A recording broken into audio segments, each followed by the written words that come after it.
The second thing that I learned while stacking silver and gold is how to have long-term vision.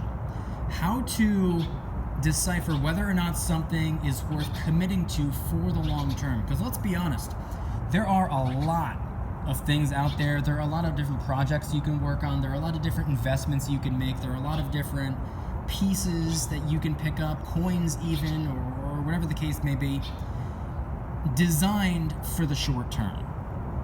But when it comes to the long term, when it comes to something that you want to focus on, not for this week, this month, this year, but for multiple years down the road, multiple decades down the road, potentially multiple generations down the road, depending on what your goals are, I think silver and gold can really help you set yourself up for success in one of many different ways. I think the precious metals have improved my ability to focus on the long term. Now, I've always been a long-term thinker. I've never been one to go out and go crazy on Friday night and then, try to figure out a place to wake up on Saturday morning. I've never really been that kind of guy.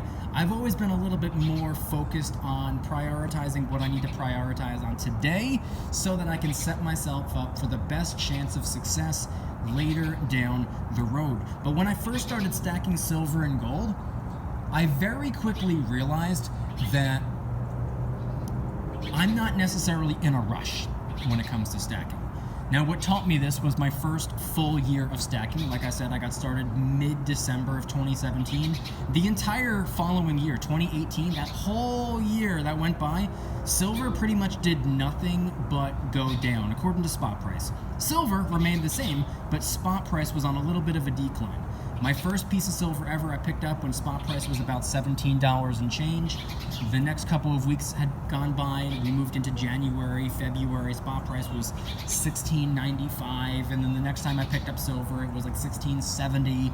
Then it was $16.50, and then it was $16.20, and then all of a sudden it was $15.99. And I remember saying to myself, wow, a lot of people with short-term vision might be very, very discouraged right now, but I'm in it for the long term. Therefore, this is actually good news. Every time I go to pick up silver, I can get more of it for the same amount of dollar bills. Or it takes more silver being forked over in exchange for more dollar bills. Like I can buy the dip, as they like to say. I can get the same amount of silver for a cheaper amount, or I can get even more silver for the same amount. And I can continue doing this. Whether spot price is down, whether spot price is up, whether spot price is just kind of moving sideways, I'm in it for the long term. And the reason for that, one of the primary reasons I got started stacking silver in the first place, not only was it to bank on my own terms, but it was also my way of, or my attempt, I should say, at combating inflation. Now, inflation is not something that I'm really worried about today. Inflation is something that I'm more so worried about later down the road, because inflation it's absolutely guaranteed. It's not one of those things where, oh, maybe in 50 years everything's going to be more expensive. No, in 50 years, I guarantee you, I promise you, on everything that I have, we will see much higher inflation, where the price of absolutely everything will go up. Food will cost more, rent will cost more, cars will cost more, everything will cost more. And silver is my way of attempting to solve that problem. It's a long-term solution to a long-term problem. It's not designed to fix everything today.